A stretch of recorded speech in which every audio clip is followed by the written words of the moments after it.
धनंजय मुंडे राजीनाम्यानंतर जवळपास वर्षभर बॅकफूटवर गेलेले धनंजय मुंडे आता पुन्हा राष्ट्रवादीच्या मुख्य प्रवाहात मोठ्या धडाक्यात एंट्री करणार का? आणि त्यामागे स्वतः सुनेत्रा पवारांचा मास्टर प्लॅन आहे का? महाराष्ट्राच्या राजकारणात सध्या याच चर्चांना जोर आलेला आहे. तर नमस्कार मंडळी, मी पी.के. भांडवलकर आणि तुम्ही पाहत आहात सत्ता मंच. आजच्या या मोठ्या राजकीय विश्लेषणात आपण पाहणार आहोत राष्ट्रवादी काँग्रेसमधील पडद्यामागच्या मोठ्या हालचाली, धनंजय मुंडेंच्या पुनरागमनाची चर्चा आणि सुनेत्रा पवार यांच्या वाढत्या राजकीय भूमिकेबद्दलची मोठी अपडेट. तर आपण मुद्देसूद होऊया. मुद्दा क्रमांक 1, धनंजय मुंडे पुन्हा ऍक्टिव्ह मोडमध्ये. धनंजय मुंडे हे गेल्या वर्षभरापासून पक्षात काहीसे बॅकफूटवर असल्याचे चित्र होतं. बीडमधील मस्साजोगचे सरपंच संतोष अण्णा देशमुख अपहरण खून प्रकरणात त्यांच्यावर गंभीर आरोपांचे शिंतोडे उडाले होते. त्यानंतर त्यांना मंत्रिपदाचा राजीनामा द्यावा लागला आणि ते पक्षात शांत झाल्याचं पाहायला मिळालं. पण आता परिस्थिती बदलताना दिसत आहे. राष्ट्रवादी काँग्रेसमध्ये मोठ्या राजकीय हालचाली सुरू असून पक्षाच्या राष्ट्रीय कार्यकारिणीत धनंजय मुंडेंना पुन्हा मोठी जबाबदारी दिली जाण्याची चर्चा जोर धरत आहे. मुद्दा क्रमांक 2, सुनेत्रा पवारांची मोठी रणनीती. सुनेत्रा पवार यांच्या नेतृत्वाखाली राष्ट्रवादीत आता नव्या टीमची बांधणी सुरू असल्याचं बोललं जात आहे.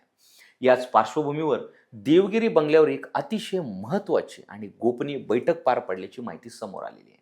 या बैठकीत सुनेत्रा पवारांसोबत सुनील तटकरे, प्रफुल्ल पटेल आणि पार्थ पवार उपस्थित होते, अशी माहिती सूत्रांकडून मिळाली. तर मुद्दा क्रमांक 3, राष्ट्रीय कार्यकारिणीत मोठे बदल.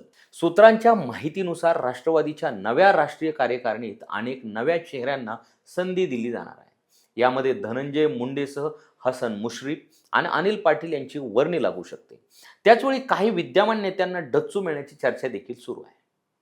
विशेष म्हणजे एका महिला लोकप्रतिनिधीचं नावही चर्चेत असल्याचं सांगितलं जात आहे.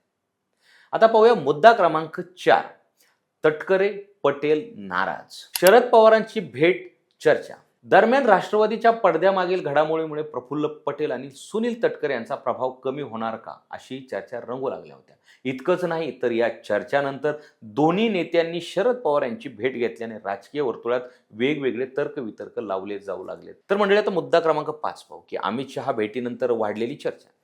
काही महिन्यापूर्वी धनंजय मुंडेंनी अचानक अमित शहा यांची दिल्लीमध्ये भेट घेतली होती.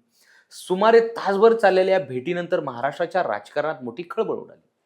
त्या काळात महायुती सरकारमधील काही मंत्र्यांच्या भवितव्यावर प्रश्नचिन्ह निर्माण झालं होतं. त्यामुळे मुंडेंची ही भेट राजकीयदृष्ट्या अत्यंत महत्त्वाची मानली गेली. आता पाहूया मुद्दा क्रमांक 6, मला काहीतरी काम द्या, मुंडेंची खतखत. राष्ट्रवादीच्या एका कार्यक्रमात धनंजय मुंडेंनी थेट अजित पवार यांच्यासमोरच पक्षाने आता आपल्याला फार काळ रिकामं बसवू नये अशी खतखत व्यक्त केली होती. त्यांच्या या वक्तव्यानंतरच लक्षात आलं की त्यांच्या पुनरागमनाच्या चर्चांना आणखी वेग आलाय.